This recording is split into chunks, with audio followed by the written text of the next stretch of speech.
Call to order the Common Council meeting for June 9th, 2020, 6 p.m. On the pledge, roll call. Alderpersons Madden. Here. Kubaki. Here. Engelhardt. Here. Kapusta. Here. Terrence. Here. Hamel. Here. And Wolf. Here. We have a quorum present. Thank you.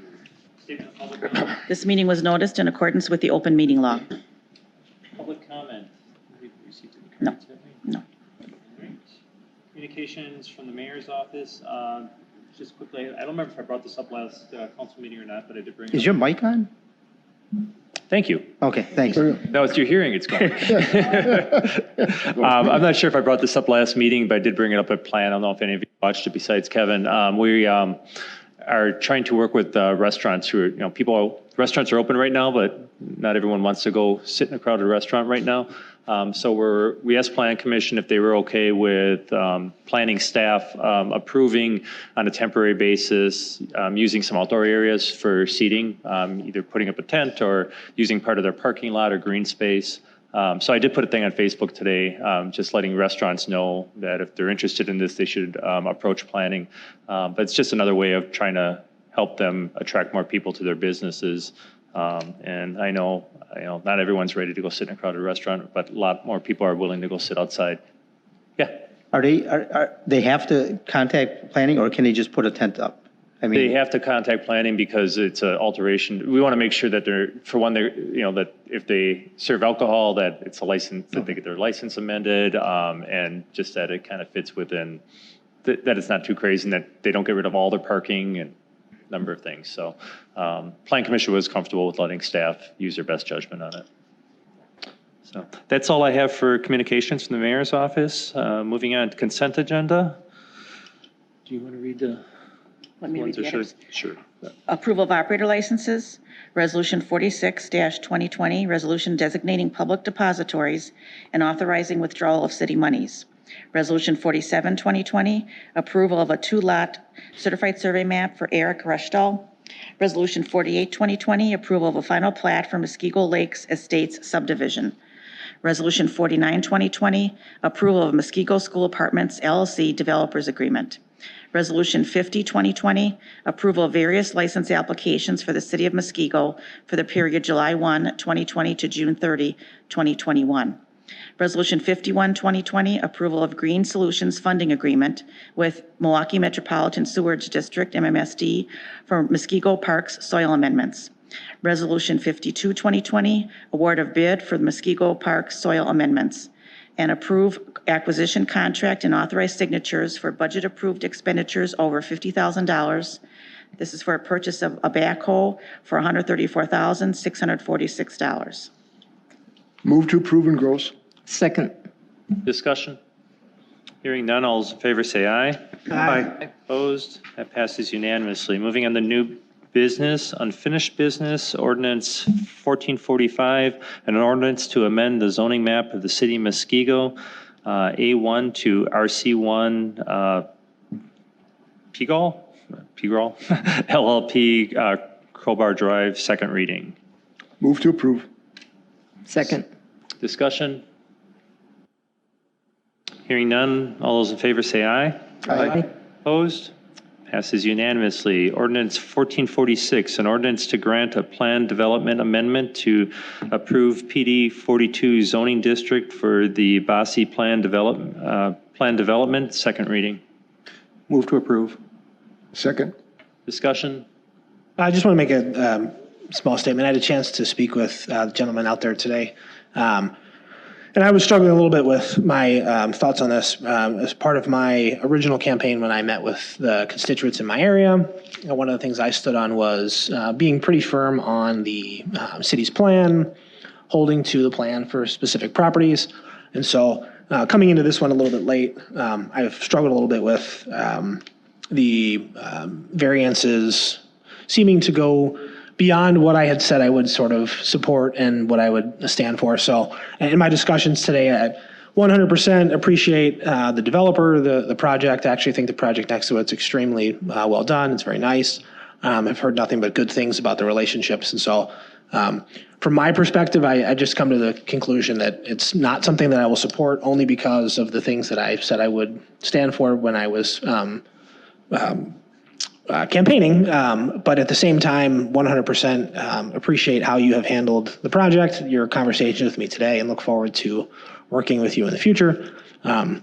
Not lobbying that, that this is a huge issue. I just feel that the two variances, both the offset and the occupancy, are just two things that I would have a hard time saying yes based on the conversations I had as part of my campaign. So it'll be something that I'll be voting no for, just so I kind of wanted to share that. That's all.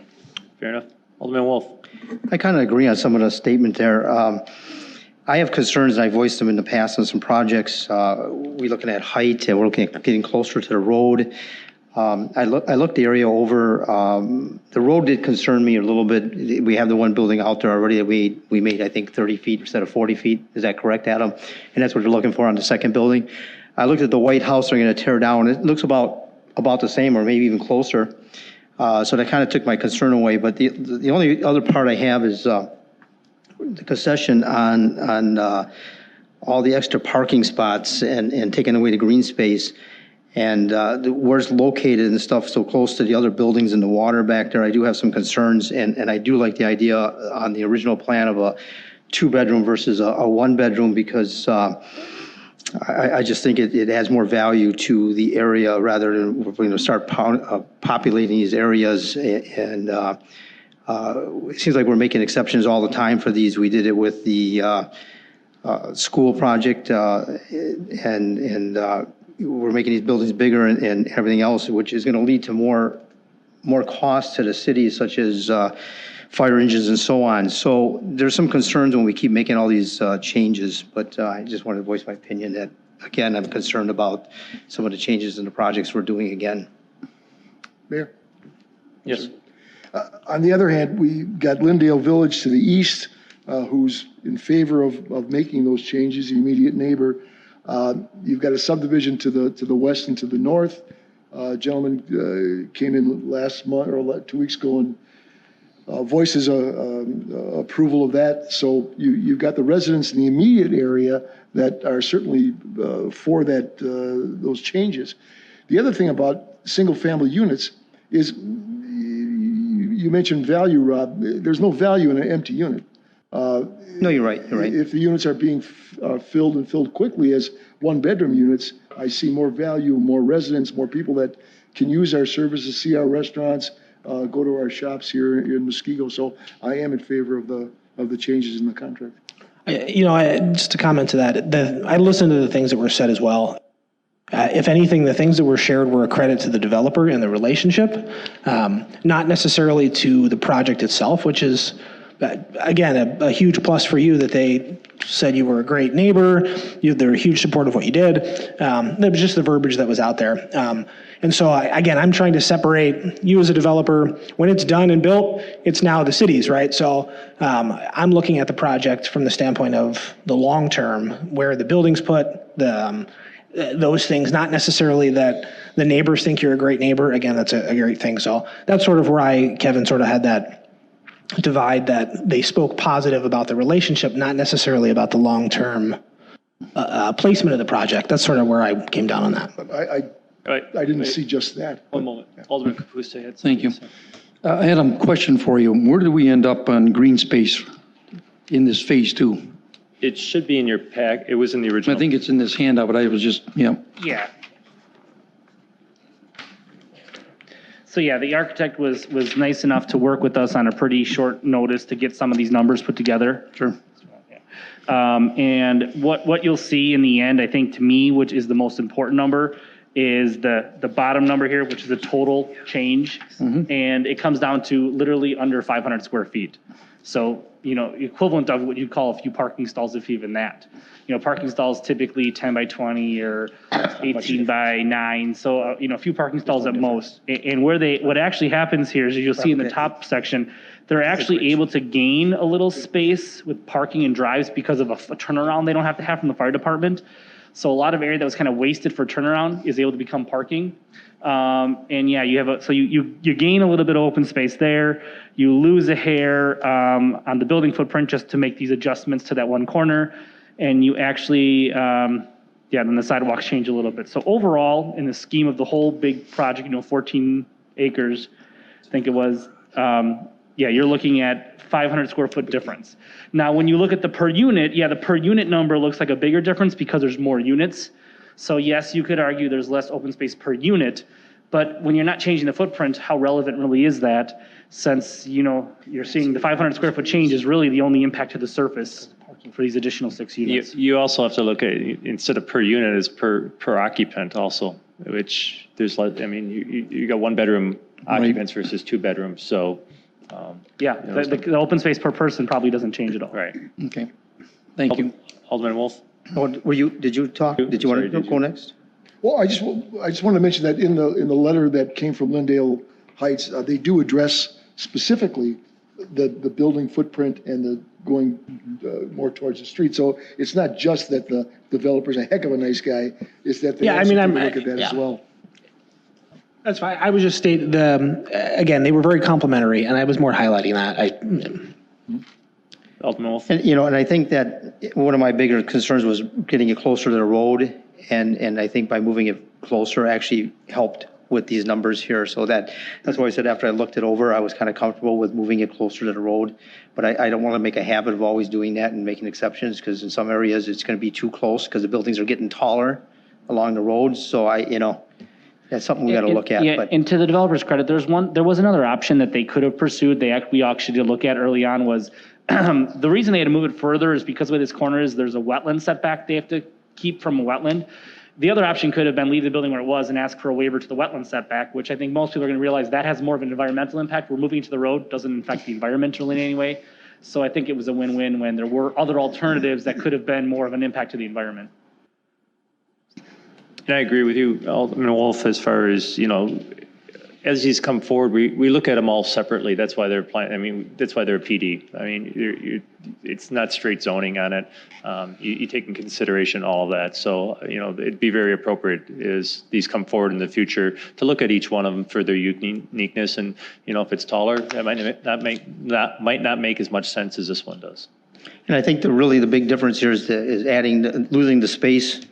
The green space was not, 514 to 513. That's probably because of parking, right? Yeah, like I said, minor footprint change, a little bit of sidewalk, little things like that. Okay. Any other discussion? Could we do a roll call vote? Alderperson Madden, Yes. Kubaki, Yes. Engelhardt, Yes. Kapusta, No. Terrence, No. Hamel, Yes. Wolf. Yes. 5 in favor and 2 opposed. Thank you very much. Motion passes. Review of committee reports. Finance Committee, March 10th, 2020. Plan Commission, May 5th, 2020. And Parks and Conservation Committee, December 3rd, 2019. License approvals. Approval of outside dance permit for AJ's Bar and Grill located on Boxhorn Drive for June 14th and June 28th, 2020, from 3 p.m. to 6 p.m., and an amendment to the licensed premise for June 14th and 28th from 2 p.m. to 7 p.m. Move to approve. Second. Discussion. Hearing none, all those in favor say aye. Aye. Aye. Opposed? That passes unanimously. Voucher approval. Come up already, yeah. Fast. Motion to approve utility vouchers, the amount of $54,232.45. Second. Discussion. Hearing none, all those in favor say aye. Aye. Opposed? Passes unanimously. Motion approve, there are no tax vouchers. Motion to approve general fund vouchers, the amount of $395,146.45. Second. I didn't even hear who. Give it to Eileen.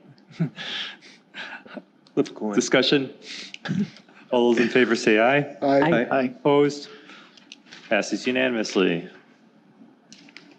Motion to approve wire transfers for payroll transmittals in the amount of $356,536.53. Second. Alderman Kubaki. Discussion, all those in favor say aye. Aye. Opposed? Passes unanimously. Is that it? All right. City officials' reports. Nothing. Communications and miscellaneous business as authorized by law. Any updates on any of the committees? Future agenda items? Motion to adjourn? Could we, Yep. put in reconsiderations, any reconsiderations before we adjourn? Any reconsideration? Oh, yeah, that should be on there, right? We added it on some time back. Yep. All right, Jill, can you add those on in the paperwork from now on? sure. Or We can the add that. website or whatever? Good catch. It saves a hassle, right? Once in a while. What did you want on? Adding the Reconsiderations. any possible reconsiderations that used to be an Do we have agenda. that on? Yeah, we Yeah. did. Oh, we did. I don't know how Oh, that came I'm out. sorry. Okay. We did have it on. Yeah, we did. I thought the mayor, the former mayor just said that. Was there Okay. before. Okay. I do have a comment, though. All right, could I get a motion to adjourn? I have a comment Oh, I'm real sorry. quick. I think you sent out a notification stating how safe our city was, so I just wanted to elaborate if you want to talk about that at all. I don't know, but it's great to live in Muskego and hear things like that, so. It is. Our police department does a wonderful job with keeping us safe, but it's not only that, it's a collaborative effort. It goes to all, we have such a great community of people that live out here. They see something, they say something, they watch over each other. That's important.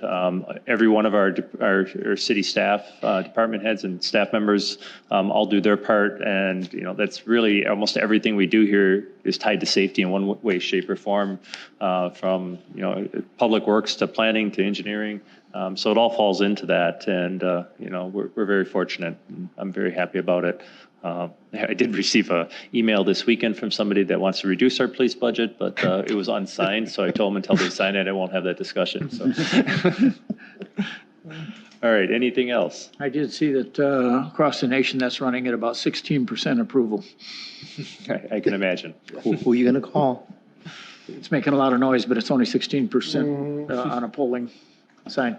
Maybe not a scientific polling, but a polling that was out there, polled over 1,000 in their polling, and they said 16%. I don't know where they did that, but. Anything else? Motion to adjourn, please? So moved. Second. All those in favor say aye. Aye. Opposed? We're adjourned at 6:19.